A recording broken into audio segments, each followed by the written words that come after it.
Hello, this is Jill. This is your Wednesday video for week 5 in math class. We are doing multiplication, and today, here's one of the things I want you to do is just continue practicing your multiplications up to 10.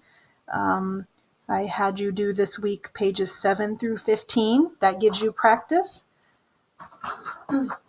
I also showed you how you could make a multiplication chart of your own. You could do this every day and work on multiplying all of the numbers 1 through 9 by the numbers. You could also use objects to think of groups if you prefer.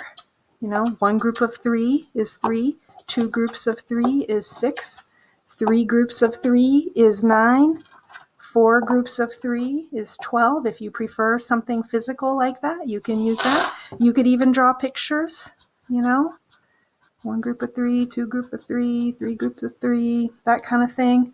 Whatever works for you. Also, you can use that website, multiplication.com, and do the auto-scored quizzes.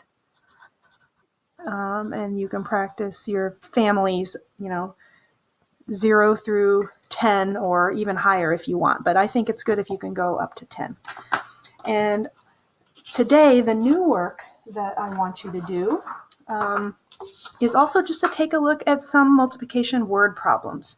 So I have these 3 pages 25, 26, and 28. And in your packet, page 25 starts with writing number sentences. So you will look at these and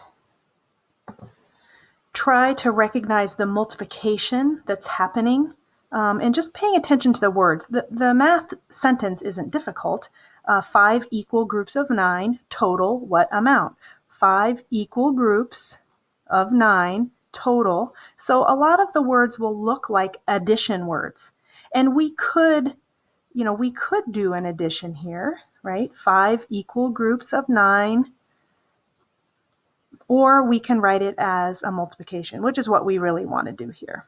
5 equal groups of 9 equals 45. So we're looking to make the multiplications and looking for, what are the words that tell us that it's a multiplication. And it again will sound a lot like addition.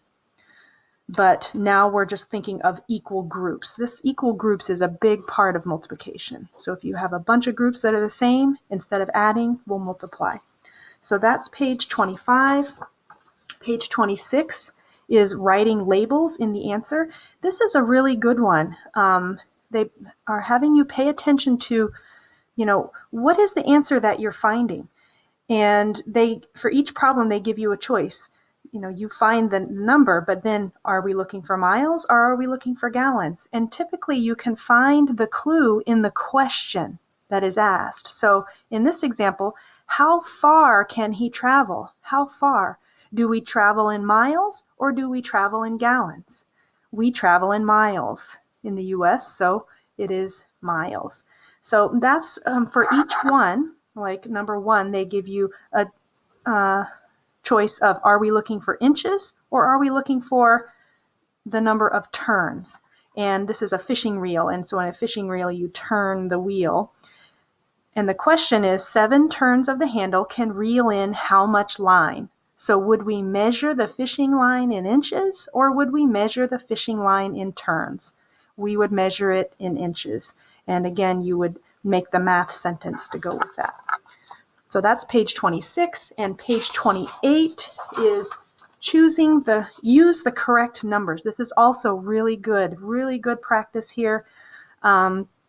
Recognizing that each problem gives you 3 pieces of information and you only need 2 pieces of information to answer the question.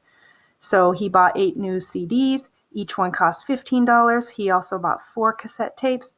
How much did he spend on CDs? So we don't need the information about 4. We do need the information about 8 CDs costing $15 each.